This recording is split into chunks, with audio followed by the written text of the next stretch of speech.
हमारे जो लोग हैं, हमारे जो पुलिस वाले हैं, उनका गेटअप क्या होता है, इतना बड़ा पेट है, ठीक है, इतनी बड़ी मूंछ है, ऐसे बैठे होते हैं, हाथ में वो यहाँ पे साफा रखा होता है, कोई यूनिफॉर्म नहीं, कुछ नहीं, ठीक है, ऐसे गन पकड़ी है, तो ऐसे जा रहे होते हैं। ओ भाई, पुलिस का गुमान कम बदमाशों का ज्यादा लगता है, ये गेटअप बदमाशों का होता है, गुंडागर्दी का ये जो ना वो गेटअप है, ये पुलिस का गेटअप नहीं है।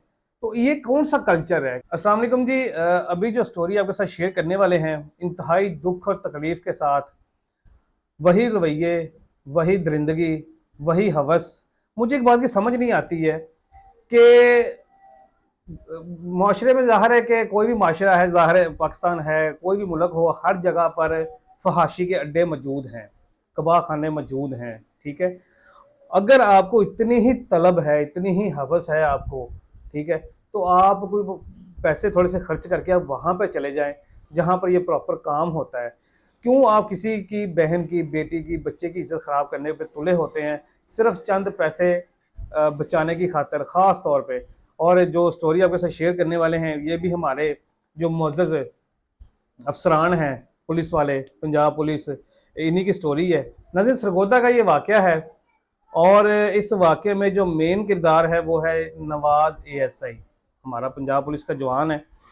और इस बंदे की मेंटालिटी देखिएगा आप। इसके लॉकअप में एक शख्स बंद था जिसको नशे के इल्ज़ाम में बंद किया गया था। तो इस शख्स ने उस बंदे से इसके घर का नंबर लिया कि मुझे अपने घर का कोई नंबर दो जिनसे रब्ता किया जा सके। अब वल्लाह आलम के इस शख्स को पहले से पता था कि इसके घर में एक बेटी है और कोई नहीं है जिससे रब्ता किया जा सकता है, या कुछ इस तरह का मामला। खैर, इस शख्स ने अपनी बेटी का नंबर दिया जिसकी 14 साल उम्र थी, 14 साल उस बच्ची की उम्र थी। उसकी तस्वीर हम शो नहीं कर सकते क्योंकि छोटी बच्ची है बेचारी, तो ज़ाहिर है कि आप समझ सकते हैं कि उसकी लाइफ ख़राब हो जाएगी। लेकिन ये ऐसे की तस्वीर आप अपनी तस्वीर स्क्रीन पे देख सकते हैं। ये वो दरिंदा सिफ्त शख्स है जिसने इस बच्ची की ज़िंदगी बर्बाद की है और इसको ज़्यादती का निशाना बनाया है और गैंग रेप किया है। अकेले नहीं किया, गैंग रेप किया है।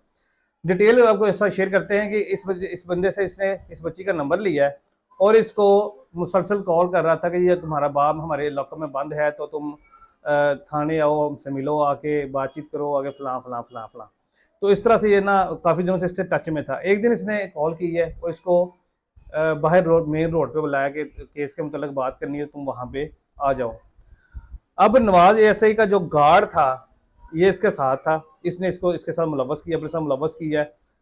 तो जब वो बेटी वहाँ पे पहुँची है तो एक गाड़ी के अंदर उस बच्ची को अगवा किया गया है और एक खाली मकान में इसको लेके चले गए हैं। तो इस एएसआई ने और इसके गार्ड ने इस बच्ची को ज़्यादती का निशाना बनाया है, ठीक है। ज़्यादती का निशाना बनाने के बाद को रात के 1 बजे के करीब इस बच्ची के कोई रिश्तेदार थे, उनके घर के बाहर ये फेंक के उसको चले गए हैं। अभी जो डिटेल हमारे पास आई है उसके मुताबिक इसके खिलाफ मुकदमा दर्ज हो गया है, लेकिन अभी तक इसको अरेस्ट नहीं किया गया है। अच्छा, अब बात फिर वही है कि मुकदमा अगर इनके खिलाफ हो भी गया है, केस हो भी जाते हैं इनके खिलाफ, एफआईआर हो भी जाती है, तो होना क्या है, कुछ भी नहीं। क्योंकि ये नशेई बाप है, ये पैरवी कर नहीं सकता प्रॉपरली, ठीक है, गरीब आदमी है और ये पुलिस वाला है। तो पुलिस वाले के ऊपर केस होना, ये समझ लो कि हमें किसी के साथ मजाक करने वाली बात है। और अगर वो हो भी जाता है कि ऊपर से भी प्रेशर आ जाता है तो ये 2-3 महीने के लिए मुअत्तल रहेगा, उसके बाद फिर इसको बहाल कर दिया जाएगा। और मैं कहता हूँ ऐसे शख्स को, ऐसे दरिंदा सिफ्त शख्स को सरेआम फायर मार देना चाहिए, गोली मार देनी चाहिए। वहाँ को जो है ना वो इबरत आए कि हमने ये काम नहीं करना है, लेकिन हम ऐसा नहीं करना चाहते, क्योंकि अगर हम ऐसा करेंगे तो ये माशरे से जो बुराई ख़त्म हो जाएगी, तो हमारे जो पेड़ लगे हुए इतने बड़े, जहाँ से हमने रिश्वत खानी, जहाँ से पैसा खाना, वो तो आना बंद हो जाएगा। तो ये हम काम नहीं कर सकते क्योंकि हमारे पेटी भाई हैं, ठीक है ना, तो हम ये कर नहीं कर सकते।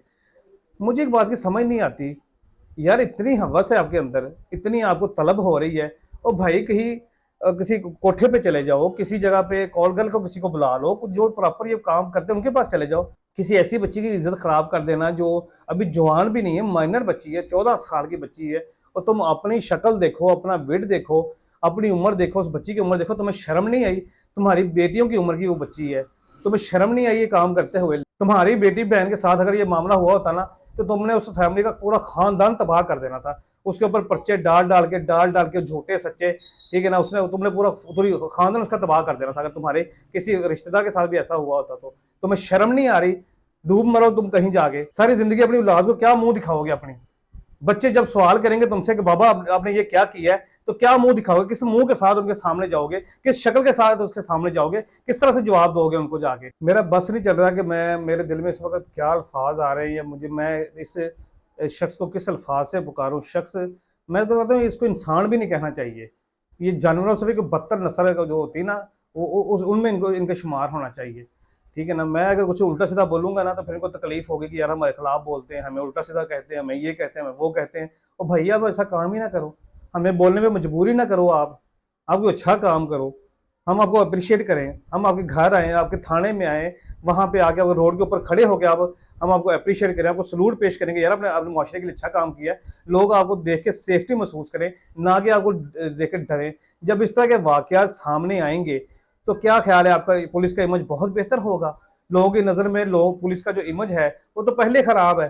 तो इस तरह के अगर वाकयात सामने आएंगे,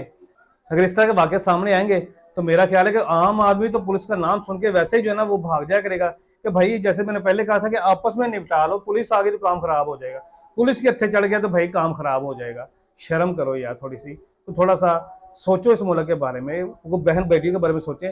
और खुदारा मैं एक बात कहता हूँ गवर्नमेंट से, ये हाथ जोड़ के मेरी अपील है, ये जो बड़ी मूछों वाले और बड़े पेटों वाले लोग हैं ना, इनको फोर्स से निकाल दे। मैं कसम खुदाई कहता हूँ, अगर मुल्क बचाना है तो, अगर लोगों की सेफ्टी चाहते हैं ना, तो बड़ी मूछों वाले और बड़े पेटों वाले ना इस फौज से निकाल दे, ठीक है ना। फौज की, इस पुलिस की जो ना वो पूरी छांटी होनी चाहिए। जो मुझे एक बात का कल्चर की समझ नहीं आई, मैंने अक्सर थानों के अंदर देखा है, पुलिस का काम होता है चौको चौबंद रहना, कमांडो टाइप लोग। हमारे जो लोग हैं, हमारे जो पुलिस वाले हैं, उनका गेटअप क्या होता है? इतना बड़ा पेट है, ठीक है, इतनी बड़ी मूंछ है, ऐसे बैठे होते हैं, हाथ में वो यहाँ पे साफा रखा होता है, कोई यूनिफॉर्म नहीं, कुछ नहीं, ठीक है, ऐसे गन पकड़ी है तो ऐसे जा रहे होते हैं। और भाई पुलिस का गुमान कम बदमाशों का ज्यादा लगता है, ये गेटअप बदमाशों का होता है, गुंडागर्दी का ये जो है ना वो गेटअप है, ये पुलिस का गेटअप नहीं है। तो ये कौन सा कल्चर है, कौन सी मतलब मुझे समझ नहीं आती कौन सी फोर्स है, कौन सी सिक्योरिटी है हमारी, किस तरह का निज़ाम है हमारा, ठीक है। इसको चेंज होना चाहिए और खुदारा इसको करें, आपकी मेहरबानी इसको करें। मैंने आपको जैसे रिक्वेस्ट की कि जो बड़ी मूछों वाले और बड़े पेटों वाले, खुदारा इनको निकाल दें। ये निकल गए इस पुलिस, पंजाब पुलिस से, तो शायद किसी हद तक जो है वो पढ़े लिखे लोग इसके अंदर आ जाएंगे, जिनको गैरत होगी थोड़ी सी, जिनका ज़मीर थोड़ा सा जो है ना वो जिंदा होगा, जिनके माँ बाप ने उनकी तरबियत अच्छी की होगी, जिसको पता होगा कि बहन बेटी की इज्जत क्या होती है, किसी शहरी की इज्जत क्या होती है, किसी को पुकारना किस अल्फाज से है, किसी के ऊपर झूठा मुकदमा नहीं डालना है, ठीक है, इंसाफ के साथ चलना है, लोगों के साथ प्यार से बात करनी, उनको हरासा नहीं करना है। इजाज़त दीजिए, अल्लाह के बाद।